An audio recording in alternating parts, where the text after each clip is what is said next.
습합니다.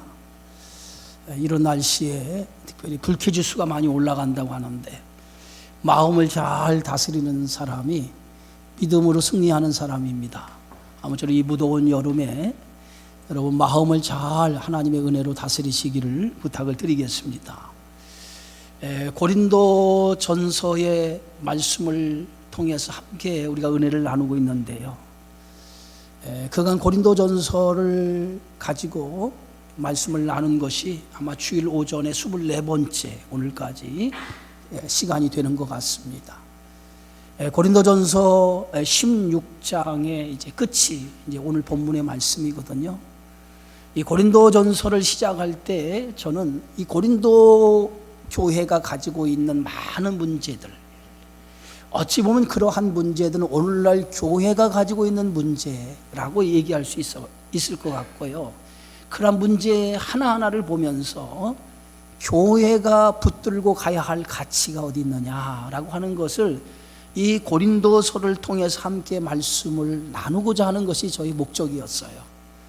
아무쪼록 고린도전서를 통해서 여러분들이 오늘날 교회가 가지고 가야 할 가치, 그게 어디 있는가를 분명하게 깨닫는 시간이 되는 줄 믿습니다.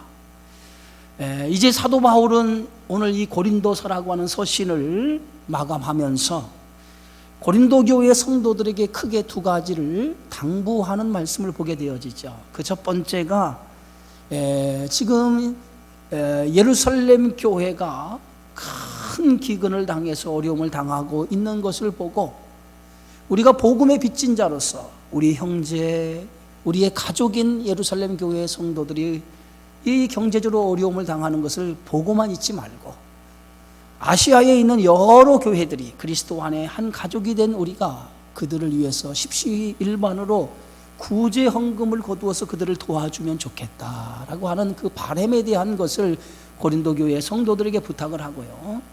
또 한 가지는 이제 자신이 이제 머지않아서 고린도 교회를 방문할 텐데, 그때 자신이 교회를 방문하면 이제 나를 후원하는 그러한 동역자가 고린도 교회 성도들이 되었으면 좋겠다라고 하는 그 바람의 의미에서 두 가지를 이제 고린도 교회 성도들에게 부탁하면서 편지를 마감하는 것을 보게 되어집니다. 하나님의 일을 하는 데는 두 가지가 꼭 필요하죠. 그 첫 번째는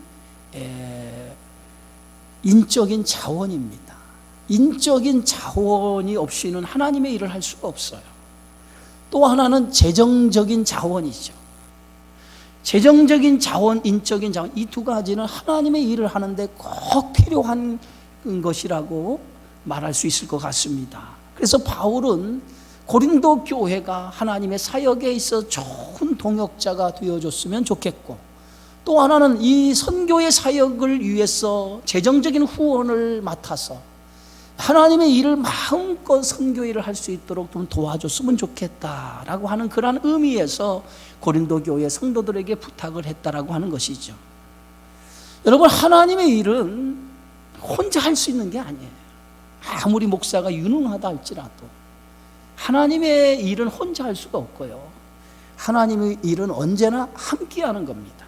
그게 하나님의 일이에요. 그래서 하나님의 일을 혼자 할 수 없기 때문에 반드시 동역자가 필요해요.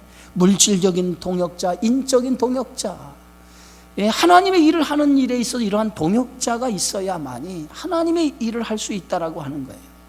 여러분, 사도 바울은 신약 성경이 등장하는 그러한 사도들 가운데 가장 유능한 사도예요. 그리고 많은 교회를 세운 훌륭한 복음 증거자였습니다. 근데 사도 바울이 이렇게 훌륭한 복음 증거자로서의 삶을 살아갈 수 있었던 것은 바울 혼자 똑똑하다고, 바울 혼자 영성이 깊다고 된 것이 아니라 바울을 돕는 많은 동역자들이 주변에 있었기 때문에 사도 바울이 많은 곳에 가서 복음을 전할 수 있었고 복음의 열매를 맺을 수 있었다라고 하는 것이죠. 바울 곁에는 좋은 동역자가 많았어요. 우리가 성경에 보면 바울 서신의 13편에 보면 자신의 동역자, 자신을 위해서 함께 일한 동역자들의 이름을 면면히 소개하는 것을 보게 되어집니다. 그런 좋은 동역자가 있었기 때문에 바울 사도가 목회하는 일에, 선교하는 일에 큰 힘이 되어줬다라고 하는 것이죠. 여러분, 언제나 하나님의 일은 동역자들과 함께하는 거예요. 예수님도 요한에게 세례를 받으시고 본격적으로 공생애를 시작하시면서 제일 먼저 예수님이 하셨던 일이 뭐냐면 제자를 선택하는 일이었어요. 예수님의 사역을 위해서 함께 동역하는 동역자를 세우는 일, 그것이 예수님이 제일 먼저 하셨던 일이에요. 그래서 마태복음 4장에 보면 제일 먼저 제자를 부르시는, 12 제자를 하나하나 부르시는 장면이 기록되어 있습니다.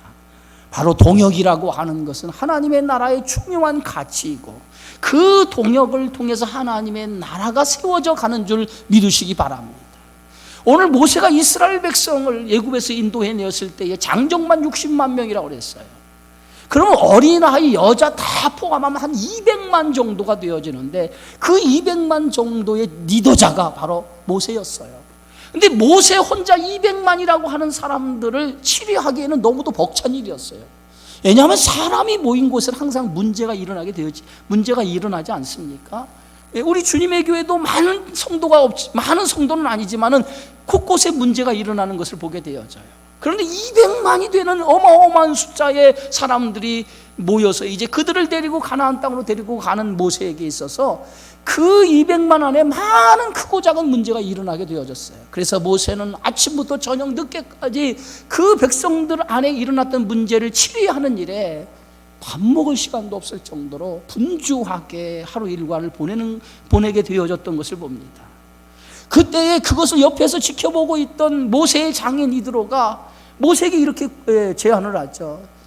이 200만이 되는 이 많은 사람을 혼자 치리한다라고 하는 것은 참으로 이것은 무식한 일입니다.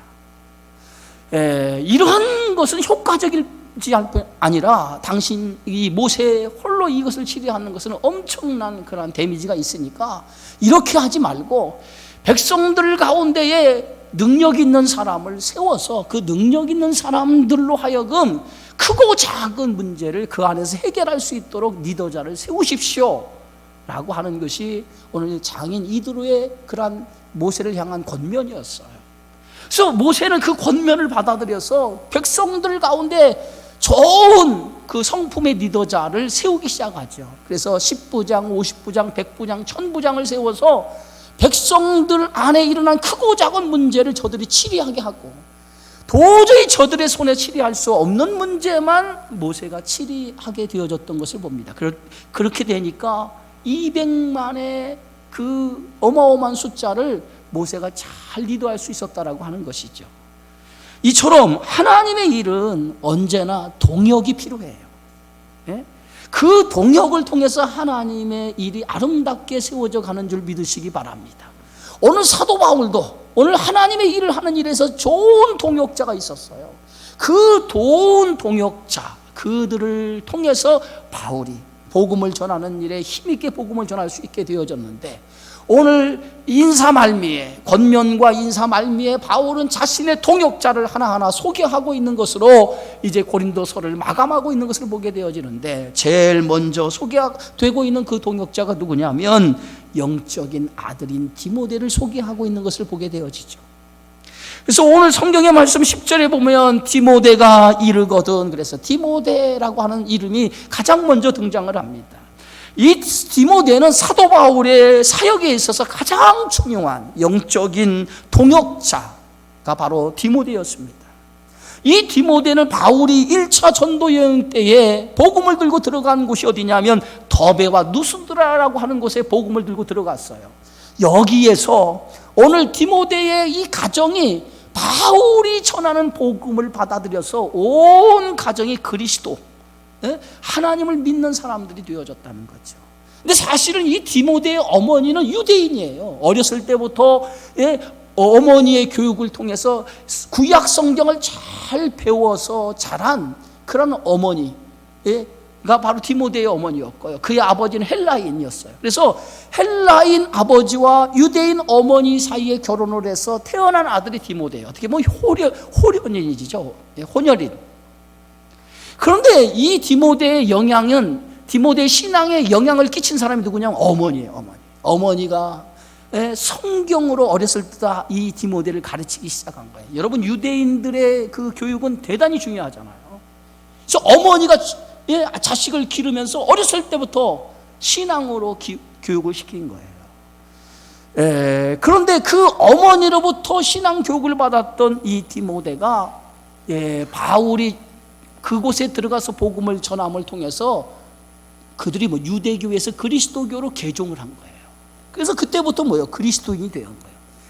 그래서 바울이 이제 제2차 전도 여행 때 다시 한번 더베와 누스드라라고 하는 이 지역에 들어갑니다. 들어가서 거기서 누굴 만나냐면 이 디모데를 만난 거예요. 제1차 전도 여행에서 들어가서 저들에게 복음을 전해서 그리스도인이 되었던 그들의 가정에 이제 복음으로 성숙한 신앙의 사람이 되어져서 디모데가 복음으로 훌륭한 일꾼이 되어진 거예요. 그래서 얼마나 훌륭한 일꾼이 되어졌으면 오늘 이 디모데는 그 루스드라와 이고니온에 있는 사람들에게, 성도들에게 아주 칭찬을 들을 정도로 신실한 믿음의 사람이었다는 거예요. 그래서 바울이 그 디모데를, 그 2차 전도 여행에 더베와 누스드라를 들어가서 그 디모데를 만났을 때 너무도 믿음이 좋은 거예요. 그래서 너무도 좋은 믿음을 보고 이 디모데는 나의 영적인 제자로 삼아야겠다라고 생각하고 그때부터 디모데를 데리고 함께 복음의 사역을 감당하게 되어졌던 것을 봅니다. 바울에게 있어서 이 디모데는 영적인 아들이에요. 그래서 오늘 디모데전서 1장 2절에 보니까 바울은 디모데를 뭐라고 소개하고 있냐? 믿음 안에서 참 아들이 된 디모데에게 내가 편지한다라고 얘기하고 있어요. 여러분, 사도 바울이 13편의 서신을 썼는데 제일 마지막에 쓴 서신이 뭐냐면 디모데 후서예요. 근데 디모데 후서를 쓸 때는 사도 바울이 로마 감옥에 갇혀 있었고 그때 자신이 이제 얼마 있으면 순교를 당할 것을 알고 있었어요. 그러니까 순교를 당할 것을 알고 있던 사도 바울에게 있어서 디모데에게 편지를 쓴다라고 하는 것은 마지막 자신의 영적인 아들인 디모데에게 유언과 같은 말을 남기고 싶어 쓴 책이에요. 근데 그 디모데 후서의 말씀을 보면 디모데를 향한 아주 애틋한 그러한 마음을, 그러한 사도 바울이 애틋한 디모데를 향한 마음을 우리가 엿볼 수가 있어요. 여러분, 사람이 숨을 거두기 전에 제일 사랑하는 사람을 그리워하잖아요. 보고 싶잖아요. 바울도 마찬가지예요. 숨을 거두기 전에 제일 자신이 마음을 쏟고 사랑했던 사람을 보고 싶어 했는데 그 사람이 누구냐면 디모데였어요. 그래서 오늘 디모데후서에 보면 이렇게 기록되어 있지요. 너는 어서 속히 내게로 오라. 어서 속히 내게로 오라. 내가 너를 보고 싶다는 거예요. 자신의 생애가 얼마 남지 않은 것을 알고 마지막에 자기의 영적인 아들인 디모데를 보고 싶다는 거예요. 그것이 오늘 디모데서를 마치면서 바울은 디모데를 향한 간절한 애정의 표현을 하고 있는 것을 보게 되어지죠. 디모데는 이처럼 사도 바울의 사역에 있어서 가장 든든한 그런 동역자였다라고 하는 것이죠. 그런데 바울은 지금 예배소에 머물며 있으면서 바울이 1년 6개월 동안 고린도에서 복음을 전하다가 이제 그 고린도를 떠나서 찾아간 곳이 어디냐? 그게 예배소였어요.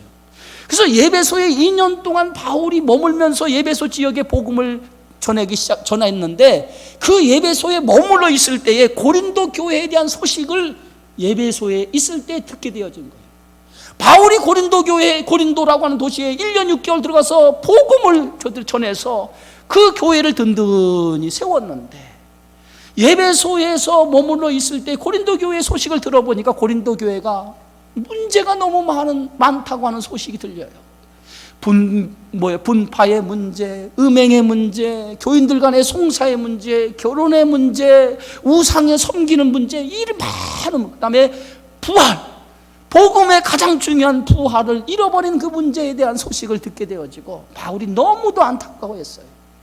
복음으로 세운 교회인데 그 복음으로 세운 교회가 자신이 떠나고 난 다음에 거짓된 것들이 들어와서 교인들의 신앙을 흔들어 버린 거예요. 그래서 고린도 교회가 많은 문제가 일어나는 것을 알고 그때 사도 바울이 예배소에서 펜을 들기 시작을 해서 편지를 쓰기 시작해요.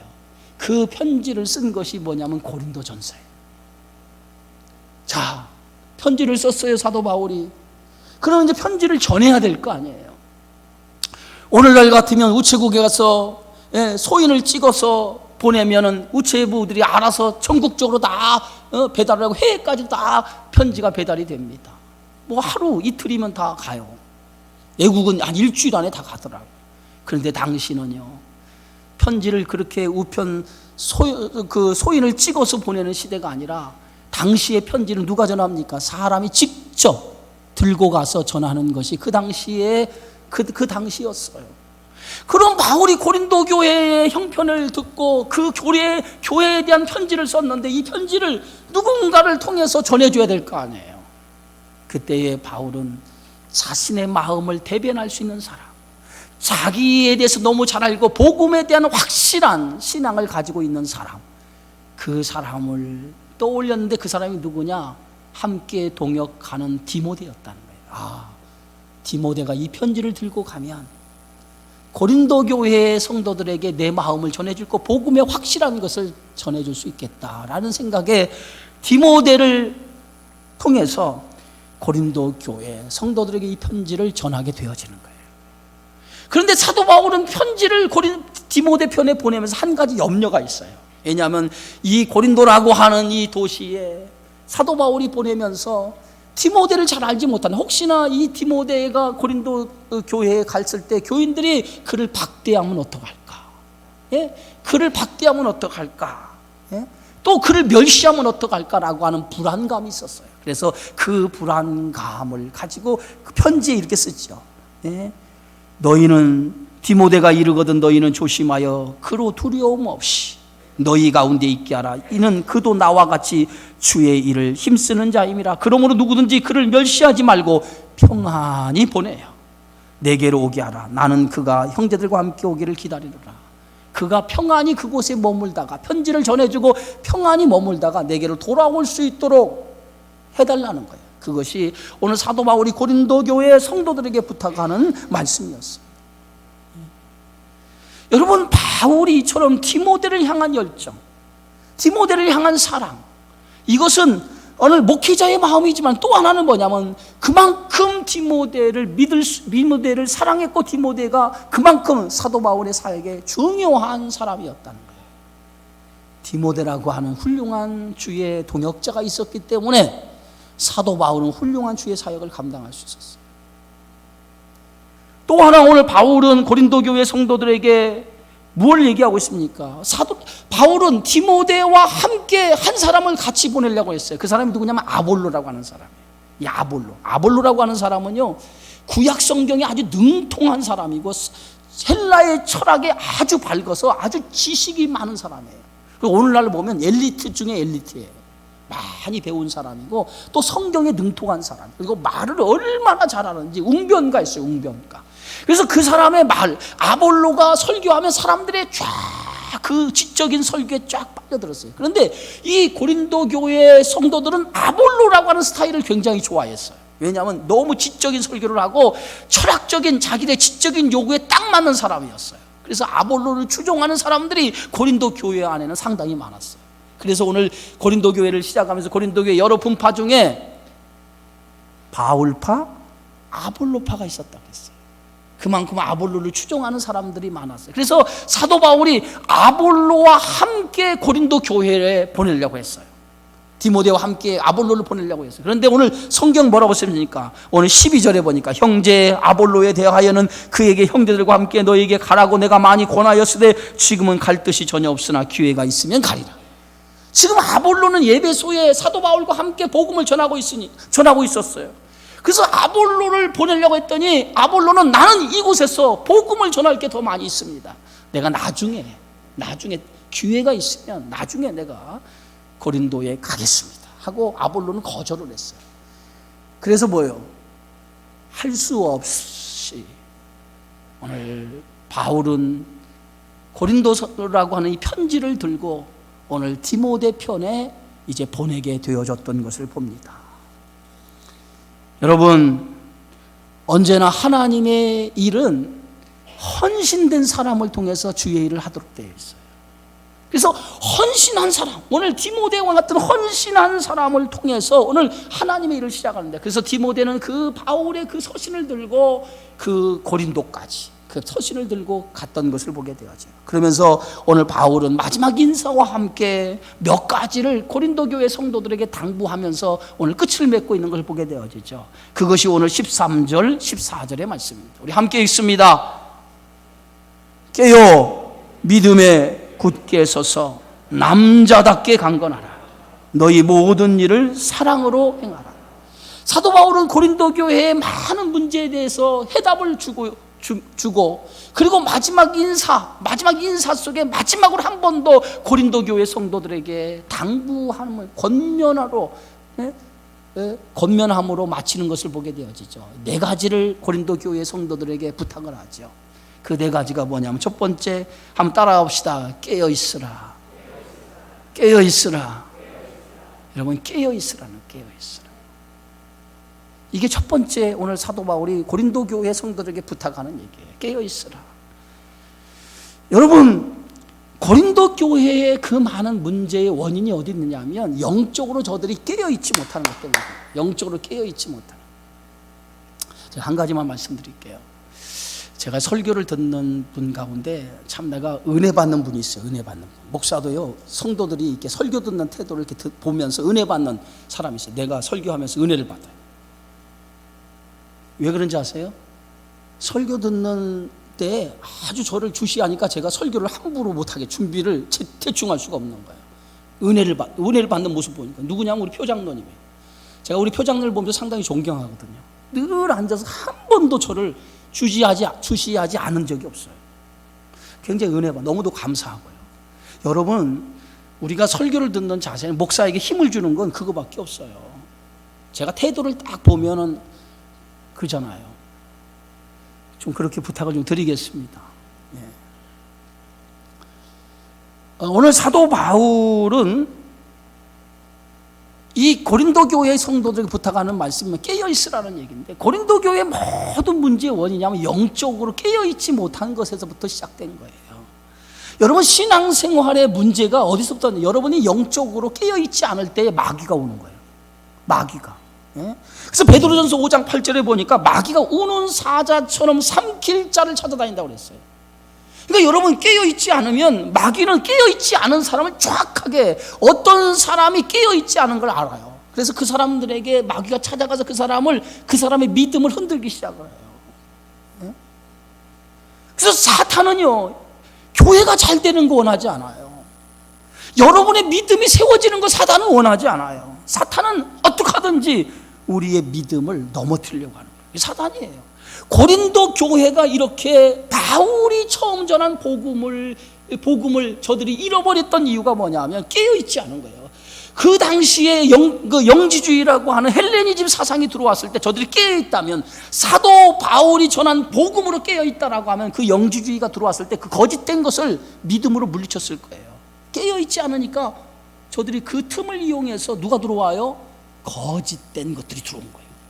거짓된 것이 들어오니까 교회가 망가지기 시작하고 성도들의 믿음이 흔들리기 시작한 거예요. 그것이 고린도 교회의 모습이었어요. 그래서 바울은 마지막으로 깨어 있어야 된다. 깨어 있어야 된다. 너희가 깨어 있어야만이 너희의 믿음을 지킬 수 있고 이 고린도 교회가 교회로서의 사명을 감당할 수 있다라고 마지막으로 부탁하는 줄 믿습니다. 사랑하는 성도 여러분, 깨어 있으세요. 영적으로 깨어 있어요. 지금 마지막 때라고 했어요. 예수님께서도 마태복음 24장에 그러므로 깨어 있으라, 어느 날에 주가 임하는지 너희가 알지 못함이라. 지금 마지막 말세라는 거예요. 말세. 이 말세에 온갖 세상의 것들로 인해서 우리의 믿음을 흔들고 있어요. 이 믿음을 흔들고 있는 이때에 여러분 깨어 있어야, 정신을 차리고 깨어 있어야 돼요. 그래야만이 이 어둠의 것들과 싸워서 우리의 믿음을 지켜나갈 수 있게 되어지는 줄 믿습니다. 두 번째, 오늘 사도 바울이 부탁하는 게 뭔지 아세요? 믿음에 굳게 서라는 거예요. 따라합시다. 믿음에 굳게 서라. 네, 믿음에 굳게 서라는 거예요. 언제나 우리의 믿음이 바로 세우지 않으면 이 믿음이 흔들릴 수가 있어요. 그 믿음의 굳게 서라고 하는 얘기는 너희가 믿는 믿음의 본질을 버리지 말라는 거예요. 믿음의 본질이 뭡니까? 그리스도의 십자가와 부활. 이것이 우리가 믿는 신앙 아닙니까? 이게 믿음의 본질 아니에요? 이 본질이, 우리가 본질을 잃어버리면 우리의 믿음이 어떻게 되는 거예요? 우리의 믿음은 거짓된 믿음이 되는 거예요. 여러분, 히브리서라고 하는 성경이 있죠. 히브리서는 고난당하는 히브리인들에게 쓴 책이 히브리서입니다. 근데 당시에 고난이 얼마나 심한지, 그 고난과 박해로 해서 히브리 성도들, 그 그리스도인들이 그 고난과 박해 때문에 더 이상 믿음을 붙들고 있지 못했어요. 그래서 그 믿음을 어떤 성도는 파선한 성도가 있었고, 어떤 성도는 그 믿음을 버리는 성도가 있었단 말이에요. 그런데 끝까지 믿음을 붙들고 있는 사람들이 있었죠. 그 사람은 어떤 사람인지 아십니까? 예수 그리스도의 그 신앙이 굳건히 세워진 사람이에요. 그런 성도는 믿음이 흔들리지 않았다는 거예요. 여러분, 믿음에 굳게 서지 않으면 우리의 신앙이 넘어지고 우리의 신앙이 흔들릴 수 있다는 거예요. 그래서 성도의 신앙은 제일 중요한 거냐? 믿음에 굳게 뿌리를 박는 거예요. 할렐루야. 예? 그래서 그리스도의 터 위에 믿음의 뿌리를 굳게 박는 성도는 절대로 흔들리지 않습니다. 예? 그래서 성도의 삶은 어디 안에 있느냐는 거예요. 어디 안에. 예? 어디 안에 있느냐. 그리스도 안에 있느냐, 그리스도 밖에 있느냐. 그래서 믿음에 굳게 쓴다고 하는 것은 항상 그리스도 안에 거하는 성도를 가리켜요. 그래서 오늘 사도 바울이 믿음에 굳게 서라, 그리스도 안에 너희가 거하라는 거예요. 그리스도 안에 거하라는 거예요. 요한복음 15장 4절에 예수님께서도 내 안에 거하라, 나도 너희 안에 거하리라. 가지가 포도나무에 붙어있지 아니하면 스스로 열매를 맺을 수 없음 같이 너희도 내 안에 있지 아니하면 그러하리라. 여러분, 그리스도 안에 있는 사람은 결코 흔들리거나 넘어지지 않습니다. 요한계시록에 보면 7교회가 나오죠. 그 7교회에게 주시는 성령의 메시지 가운데에 특별히 이 나오디게아에 주시는 성령의 메시지가 있어요.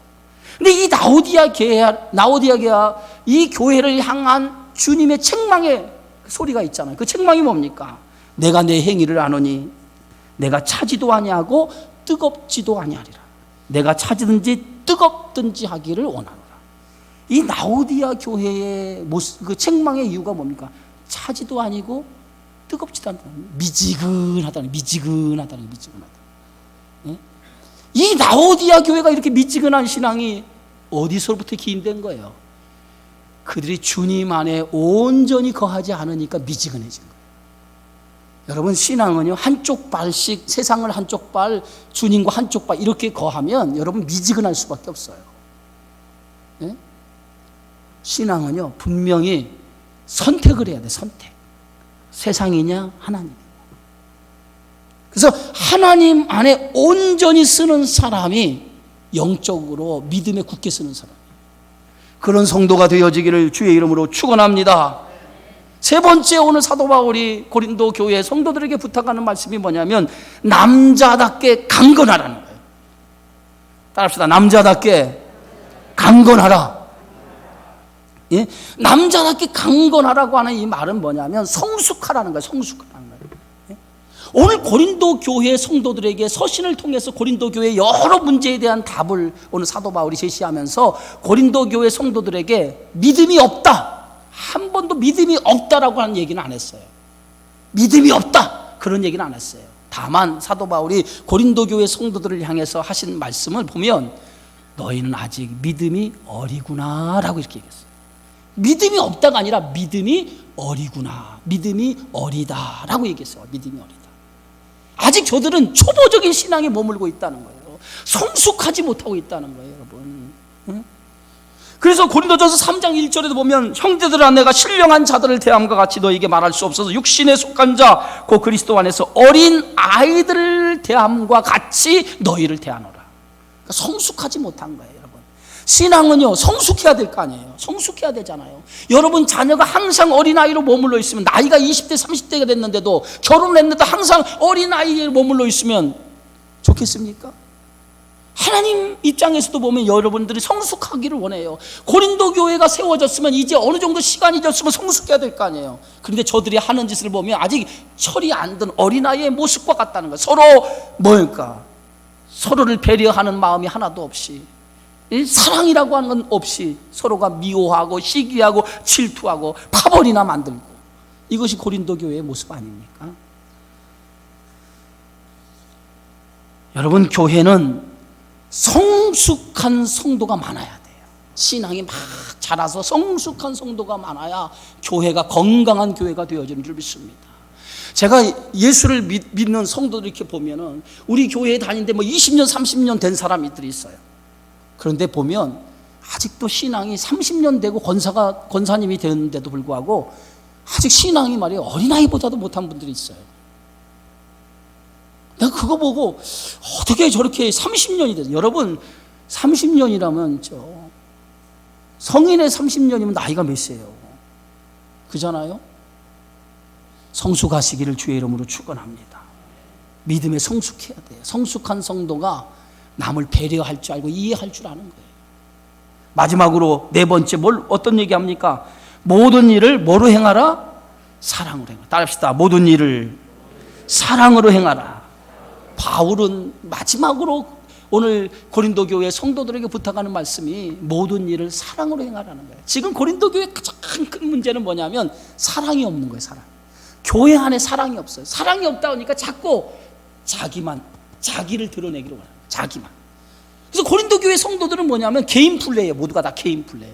어느 공동체라고 하는 그리스도의 사랑으로 협력하는 관계가 아니라 사랑이 없이 항상 나만 이렇게 자기 자신만을 내세우는 교회가 되었단 말이에요. 그래서 상대방을 배려하거나 이해하거나 용서하거나 그런 마음이 없어요. 그래서 오죽하면 오늘 사도 바울이 고린도전서 13장의 사랑장을 통해서 사랑이 없으면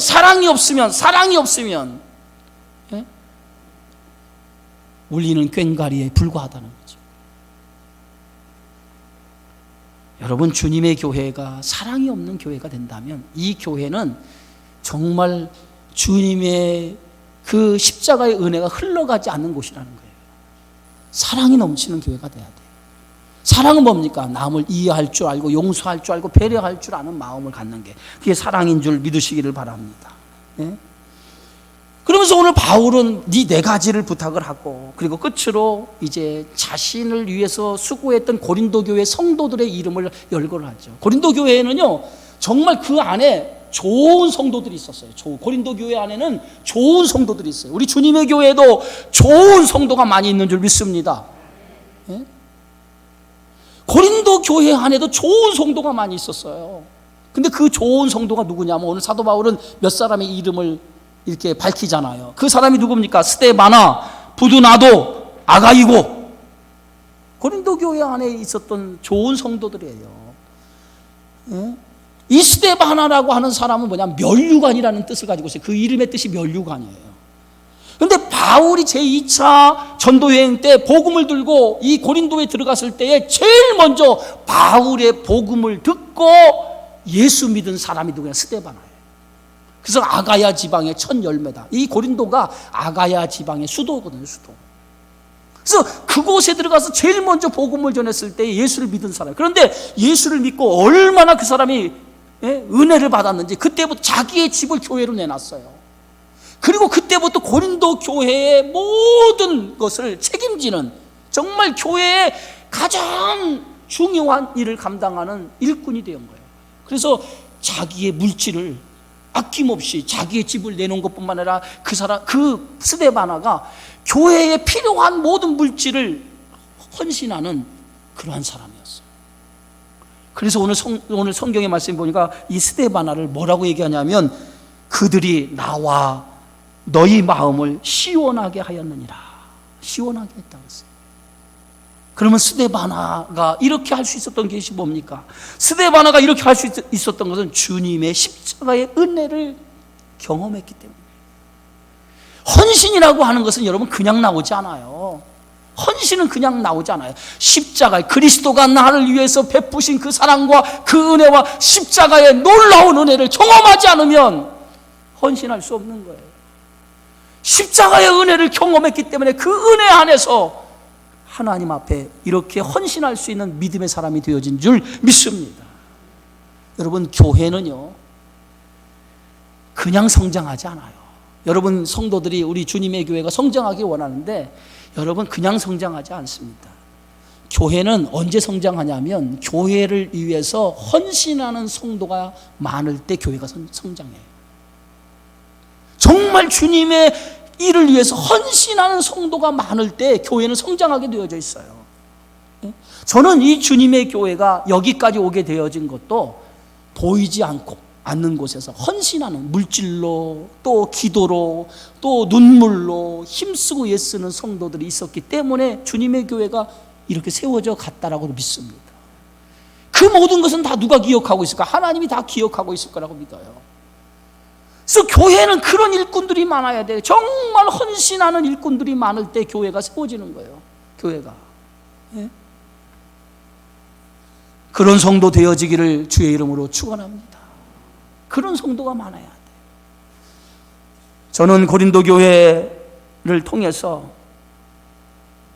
우리 성도가 오늘 믿음의 삶을 살아가는 일에 있어서 우리가 가져야 할 가치가 어디 있는가, 그것을 바로 깨달았으면 좋겠다라는 생각에서 오늘 고린도서 말씀을 함께 나누었습니다.